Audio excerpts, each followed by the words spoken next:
I was laid off in 2014, and then 10 years later, 2024, laid off again. And I kept asking myself, what in the world is going on? The jobs that I was choosing, the direction that I was going, they all felt like it was just coming to an end until after my final layoff. I started to process it and I started to think very strategically. And that is when I knew that I was headed in the right direction. Welcome back to Leadership Beyond the Title podcast. My name is Tashina. This summer, I am doing a series called Leading in Every Season of Life, where I am coming to you with situations and experiences and journeys of myself and other leaders that I know who are doing leadership in many different ways. And this summer, I wanted to talk about some of my personal stories and just share how I've navigated different moments in a new and modern way and how I help my clients as well. So I've already recorded 3 episodes before this, so take a moment and go back, listen, or watch them, and I hope you enjoy it. But now, let's get into this episode. I want to talk about the experience that I had with being eliminated. And I use that word for dramatic effects, but actually what happened was that I got laid off. I've been laid off in 2014 and I've been laid off in 2024. Within a 10-year time span, I've been laid off twice. And I want to talk about some of the lessons that I've learned about leadership, about advocacy, about saying yes to myself. So in 2014, I was laid off from my first long-term career. I was working in an organization for 15 years. You can go back and listen to episode, I believe 21, where I talk about some of my lessons from being laid off. But I was laid off, and in that moment, at that time, I was pregnant. I was about 8.5 months pregnant, and I was devastated. It was the job that literally grew me into an adult. It was literally the job where I became a woman, where I had children, where I grew some really amazing friendships and learned a lot of lessons and had so much freaking fun. And I was losing that side of me. And for me, it was devastating because a job that I have given so much time to, that I've developed so much, where I thought I had these wonderful relationships, was suddenly saying, bye-bye. And so right after I got the news and I knew it was coming, and it's funny because at the time, the way I found out was before my manager was even able to share the news with me, but I found out. And so I was kind of prepared for it. And it sent me into a medical situation where I was like, take me off of work right now. I cannot do it. I'm going to lose my baby dealing with this. Again, I was 8 months pregnant. And so I got off of work for a while until it was time, we have to make the decision. The position is being eliminated. So you are going to have to exit, or, you're going to have to leave this organization, not physically, but we're going to have to make sure that, we separate. And so I did that. And right immediately I went into solution mode. And I went straight into interviews. So I'm interviewing over and over again. I'm trying to find a different job. I didn't give myself any time to kind of sit and relax. Again, I'm 8 months pregnant. And literally, after I had my son, maybe 3 weeks later, after having him, I started getting back on the trail. And I call it my campaign trail because it was the time where I'm just campaigning for myself and I'm trying to get out there and I'm trying to make things happen. And I didn't give myself any time. I didn't give myself any time to think about what I really wanted. I just knew that I needed to make money because right now, this is about safety and survival. I didn't want to lose my apartment. I didn't want to end up having to go back live with my mom. I wanted to make sure my kids were okay. It was just a ton of things that were going through my head. So fast forward, I had my son and I ended up getting a job right shortly after. And then I stepped into a new career, new industry. Now, this job, as you know, if you've been listening to my podcast, no, it was one of my dream jobs. I literally grew into this job to reach my highest level of success so far in my life. And it really changed my life to the point where I wouldn't be showing up to you right now as a coach had it not be for the experience and the journey that I went through with that job. But this time, I was laid off on April Fool's Day of 2024. And it wasn't just me. It was the entire team. I remember that morning, it was a 9 a.m. conference call on calendar. It was our normal weekly cadence of calls for our team. And I was like, you know what? I'm tired. I don't really feel like getting on this call. I'll get the notes later. And my girl, she texted me. She was like, she need to be on this call right now. And I'm like, bro, like, why?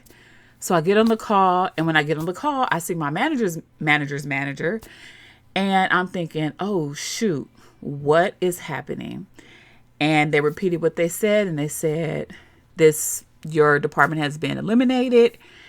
And I remember thinking, oh my God, this is crazy.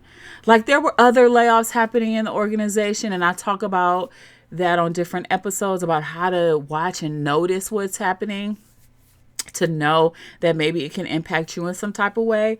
But I really didn't think that it would happen to my team. And so I turned the video off. I put myself on mute, and my husband was outside of my door, and I opened the door and I was like, babe, guess what? He was like, what? I was like, I just got laid off. He said, man, quit playing. Again, it's April Fool's Day. He's like, quit playing. I said, I'm dead serious. And he ran back in the house and he was like, oh my God, like he's seeing me on the camera with the other team and he's listening, ear hustling and listening to the conversation. And he realized this is real. And on that day, I said to myself, I'm not rushing to the next thing. This time, I'm going to choose myself. This time, I'm going to do what it is that I truly want to do. I'm not going back into an organization that will eventually let me go again. Again, I'm not saying that was the best decision. There was a lot of trauma that came with that. There was a lot of things that I was like, oh, shoot, I just lost a job and now I'm losing another job. So there was still a lot of trauma from that. I never really settled in completely into that organization. Like, I got a parking ticket for my car. I never actually stuck it on my car because I was like, anytime I could be let go and I don't want this on my car forever. Thank God I didn't, because I didn't want that sticker on my car forever. But there were things like that where I just never really settled in because of that trauma. But the second time around, I said, you know what, this is going to be different and I'm going to choose myself. I will not be caught up in the same situation I was in the first time. And so here I am now in 2026, 2 years later. And as I've reflected on this journey that I've been on with choosing myself and saying yes to the things that I really want to do, not running back into an organization, but supporting them as a third party, I have thought of some things that I feel with so many people being laid off these days due to AI or other things, with so many Black women who lost their jobs, you know, in this new government administration, I have come to realize that there are some lessons that I have learned and I've navigated. And thinking through this episode or thinking through this series, as I was thinking about laid out all of the things that I was going to talk about, that I am going to talk about, I realized that there are some things that I understand clearer now that I didn't understand in 2014 and in 2024 that I want to share with you today. Because I think it's important that in any transition, in any shift or any change, we take a moment to take it in and we slow down. I see too many people and organizations just move right into the next thing and not take time to settle into themselves and to really understand who they are and what they want to be. And what does it look like to start a new journey and a new identity going forward? And so the first thing that I want to create awareness around is this idea of grief. Now, I don't see many organizations making space for their employees to navigate grief. with any layoff, with any sudden shift or change or decision that was made on behalf of you without your input, there's going to be a lot of grief. And no one talks about it. We decide that, or organizations decide, here, we're going to, eliminate this department, or we're going to eliminate these individuals because it makes good business sense. You've probably heard of that. And at the same time, we don't think about the human side. Because, of course, these organizations want to have an ROI. They want to ensure that they have some profit. They want to stay in the black at all times. And sometimes letting go of some of the expenses, which seems like the right decision. However, that decision is often met with a lot of grief. And whether you are directly impacted, meaning you are the person being laid off, or indirectly impacted, it is something that we need to just say, this is what's happening. This is the reality. And instead of just writing out our communication plan and what we're going to say and how we're going to deal with the exit and what the exit interview looks like, we need to be asking ourselves, how are we going to make space for the human side? Now, when you are losing a job, there is an impact to your identity first and foremost. We all have a workplace or professional identity that we have that we hold on to. As you heard me say, like my last job, I had the identity that was the most successful career move or career progression that I've ever had so far in my life. And so there's an identity that comes with that, the identity of the name of the company, the identity of the type of work that I do, the identity of the amount of money that I'm making annually. And I have to, grapple with the fact that that's all being taken away from me. Not my choice. It's being taken away from me. And I start to think of like grieving this identity that I'm losing, that I don't want to lose. I'm not going to say it feels like when somebody dies, but there's a piece of you that starts to question, are you still as good as you thought you were? How are you going to move forward? Are people still going to respect you because of the title you have, which is why I'm such an advocate for leadership beyond a title, which is the name of this podcast. But I like to talk about many different things, including even on my Substack. It's Off the Org Chart is the name of my Substack, because I believe that it's not about the title, the org chart, the hierarchy. It's about the individuals that come together for a similar purpose and to meet certain needs and demands of the people that they serve, not the title. If somebody is in the middle of the road because they've had a heart attack, let's hope we don't just say, where's the doctor? But somebody says, let's all come together. Somebody call 911. Someone stay with the person. Someone start to, do whatever they have to do to ensure that the perimeter is cut off so nobody comes through or drives through or whatever, right? We're not saying, what's your title? What's your title? What's your title?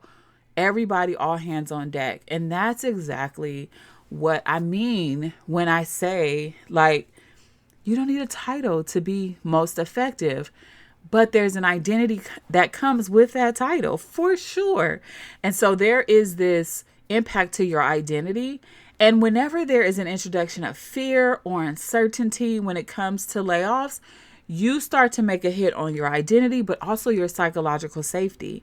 And so when organizations talk a lot about psychological safety, if you lay off an entire team, you have the rest of your organization who is thinking, oh my God, what's going to happen to me next? So they're in fear mode, and then they're uncertain about what's happening next because leadership goes radio silence. There's not a lot being said. And then we just say business as usual. And so there's a grieving process that we need to recognize, and we need to say, how do we deal with this and create solutions depending on your industry? Last year, there was an organization that reached out to me and who had just did some massive layoffs. And they came to me and they were like, hey, we've done these massive layoffs, and we would like you to come in to talk to the people who are still there. Because the reality and the thing that we don't talk about a lot is workplace survivor syndrome. These are the people who are grateful that it didn't impact them. And they're grateful that that they're still there. But at the same time, there's like, oh my God, like, how did I survive? Like, I don't understand how I survived this. And so there's a little bit of guilt that's happening. And whenever you have guilt and then uncertainty and fear, you start to impact psychological safety, but you also are opening yourself up to low morale, to a drop in productivity, to people, not speaking up and saying what needs to be said or being creative or innovative. They're like, let's just do the things that we've always done the way we've always done it because of that fear and uncertainty.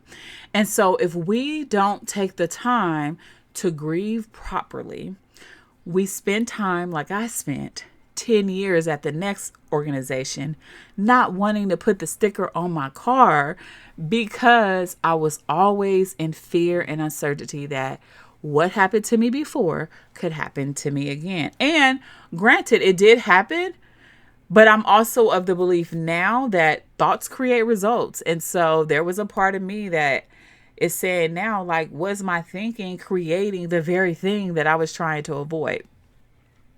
I'll say that for another episode, but I do believe that that indeed was a possibility and it did happen to me in my role. Now, in the grieving process, there's also me just realizing that I was losing a sense of purpose. I questioned the first time, like, what am I supposed to do? I don't know what to do. Whereas the second time, I was very clear because I had done so much work and I had taken so much in and developed myself so much. Because in my mind, I was thinking, you know what? If this happens again, at least I'll be equipped. At least I'll have a better position. At least I will be seen as someone who has a lot of value. And so I was a little bit more ready. I say that the September before the April Fool's Day, the September before, I had started to put into motion my journey into entrepreneurship. And so for me, it was an easier choice. However, it's not like that for everyone. It's not like that for all of you. I believe that there is a sense of like, what is my purpose? I remember coaching someone who had lost her job, and she was like, I've been with this company for 20 plus years and I don't know what to do next. What am I supposed to do? I have no idea. Is this even the right occupation, the right industry, the right job, the right place that I should be going? And so it happens. But if you rush into the next thing, you don't have the time to really be thoughtful and think that through. And so I encourage you, my recommendation is to take a moment to really think about what you want to do next versus just jumping into the new thing, because your sense of purpose will look different. I believe your purpose stays the same over your lifespan. However, the way that it's executed on can look different in different circumstances. So for instance, if you are a person who is supposed to be a healer, let's say healer, and your purpose is, I am going to heal Black women. In one season of your life, healing Black women may be you stepping into the role of an educator. And another season of your life may be you're stepping into a person who is a massage therapist, or a person who steps in and you are going to be a preacher, right? So there's different ways that your purpose carries out, but I believe your purpose stays the same. And so the question mark becomes, how am I supposed to execute on my purpose? I think a lot of us try to switch into an entirely different role or in a different modality. And that's not what you're supposed to do, because there is going to be a calling. And so as all of you should be figuring out, what is my purpose? What is the thing, the overarching thing that I'm supposed to do in the world that God has said, this is for you, this is what you're supposed to do, and figure out how it's supposed to be executed on at any given stage or season of your life. Leadership looks different in every season, which is the point of this summer series. And so I'll say, just to wrap up this grief part, is that there is going to be a loss of sense of purpose. There's going to be a loss of your daily structure. You're waking up in the morning, you're driving to work, or you're taking public transportation, or you're taking a bicycle or walking to work, there's going to be an impact to your financial stability. You're asking yourself, what do I do? What's next for me? And you have to kind of think about that through and through. And then your professional identity. Am I still the person that people respect, call on, believe in? That impacted me a lot the first time, and even some the second time. I didn't want to tell people I was laid off immediately. And some people, when they found out, they was like, oh shoot, you was laid off. Like, what do you mean? Because there was the sense that I was thinking, like, will people respect me or think I'm still worthy? Will they think that it's like I didn't know my job, or I wasn't disciplined enough, or I didn't do the right thing? And so there was a little bit of that. I realized that was my thing to deal with and navigate. And so I have done that, and I don't feel that way anymore. Hence, I'm talking all about it. But there is, for people, is understanding what is my professional identity now. And so the point of this point of grief is that I want you to take a moment to slow down, figure out these different areas of grief and what's happening for you, and what are the things that you need to solve right away, or what are the things that you can sit on and kind of really think about, because it's no use to you or to anybody else to just rush into the next thing without actually understanding and knowing what it is that you want to do next, and to do something that you feel good about. That's the point. Don't rush into something because of fear or survival. I've talked a lot in my Substacks and in my podcast about the burnout that women of color experience, that are like 3-4 times greater than anyone else. And it's because we're always at the edge of our seatbelts on, on a roller coaster. I always say, when I'm on a roller coaster, I'm like, oh my God, it's coming. The drop is coming. Oh my God. And I'm just sitting there for so long. Heart is like pumping, and I'm trying to catch my breath, and the cortisol levels are out of whack.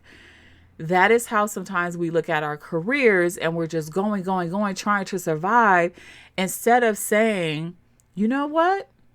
It ain't me.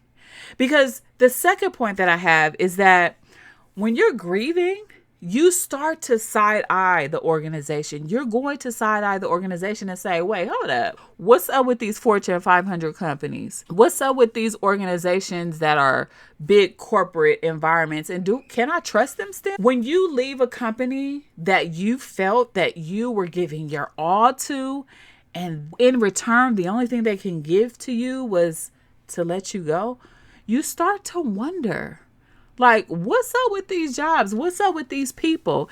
And there are so many things, I just want to be clear that there are so many things that are happening when it comes to organizations that have a lot of prejudice and bias and racism, capitalism. All of those isms are factors.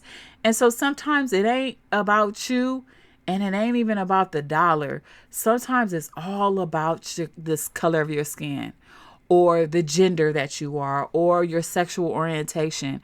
And people, they get grimy and dirty like that.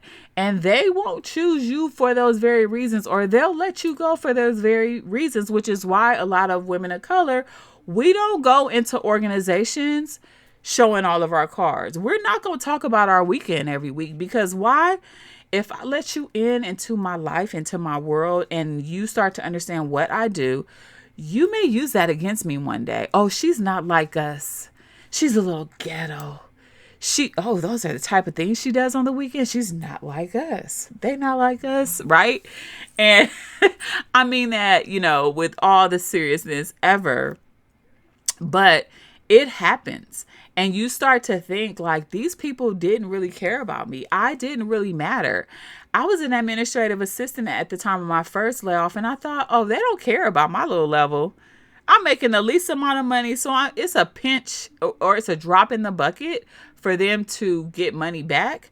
No, they did this because of who I am, because of the Black woman that I am, not because of my skills. I've been with this company for 15 years. What do you mean I don't have any skills? Y'all, hey, wait a minute. Y'all brought me into the corporate space, so I knew I had the skills, but there was a part of me that felt, and I don't have anything to back it up, but there was a part of me that felt that there was something underlying why I was let go.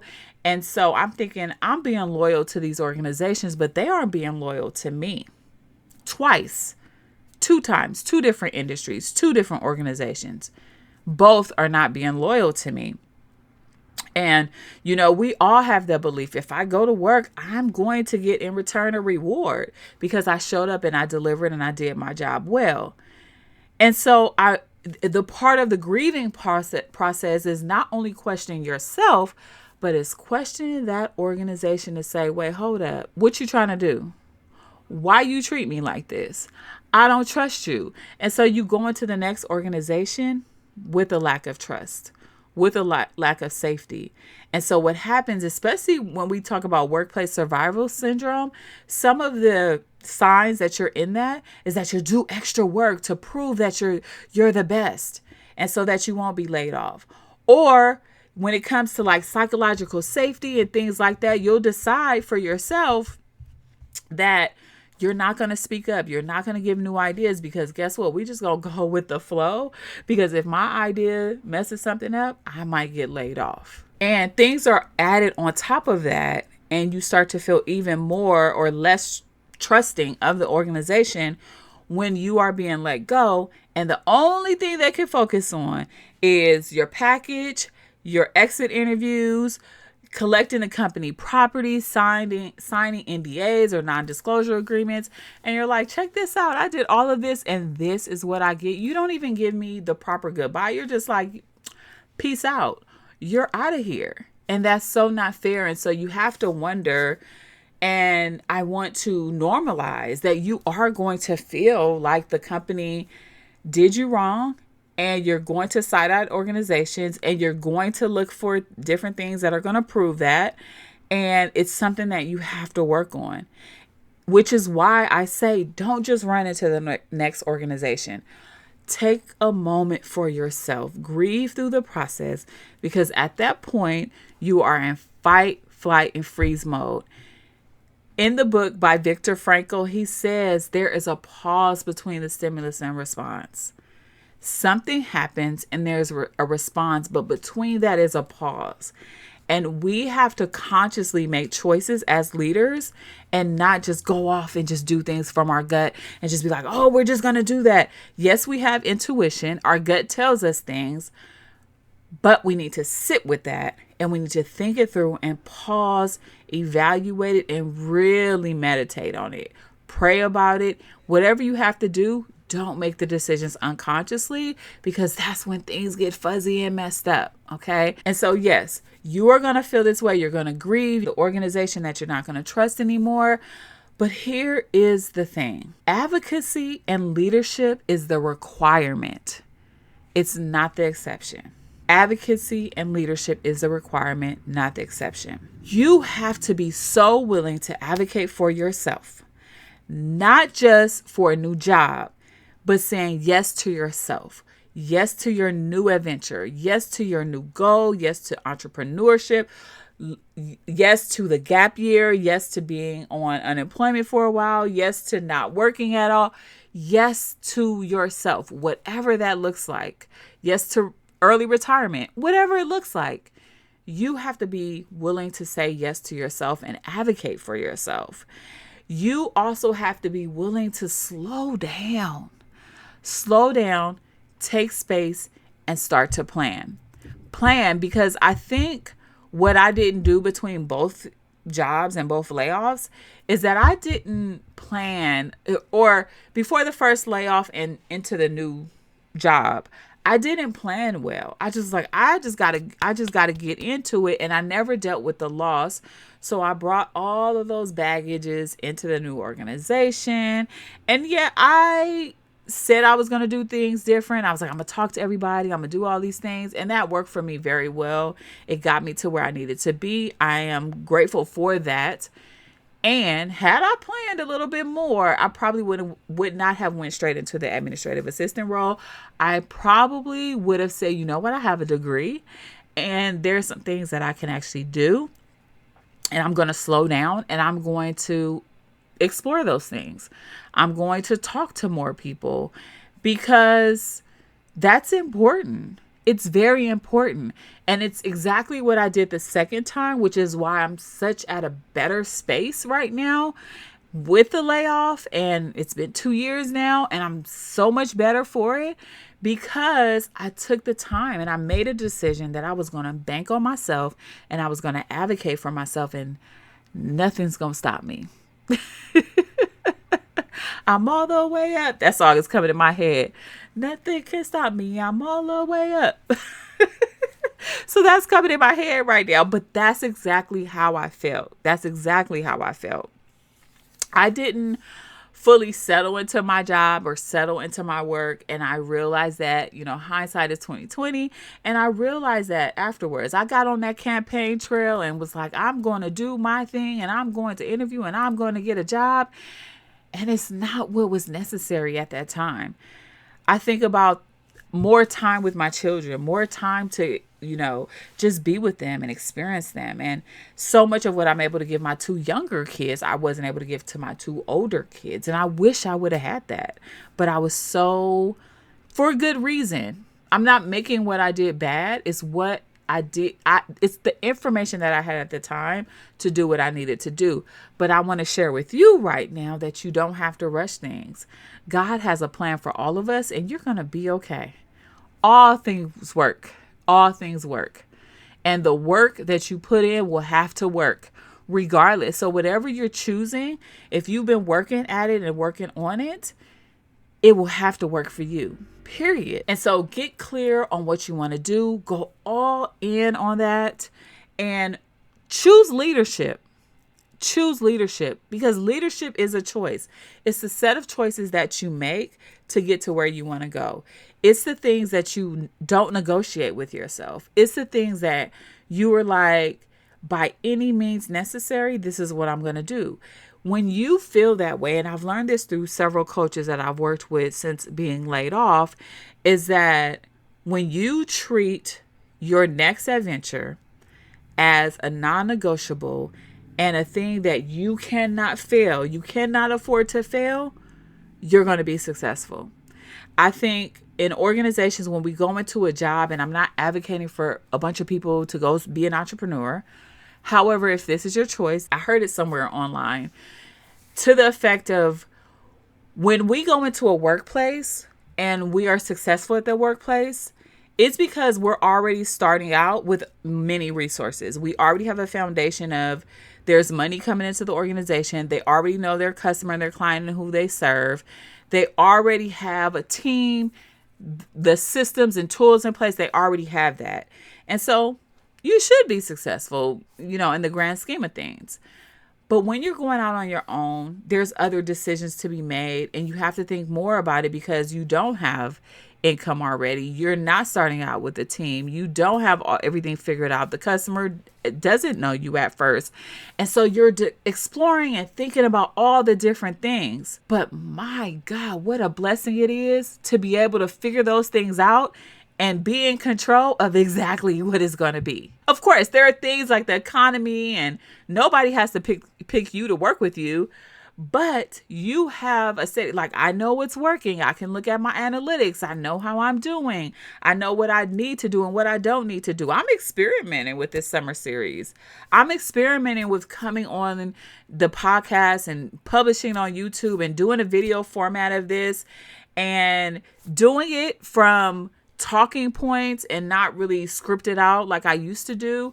And so I'm just like, okay, I'm a free flow and I'm going to figure it out. I'm going to see how it works, and I'm going to learn how to be a better speaker, a better presenter. And I'm going to do those things like that because that's the point of life.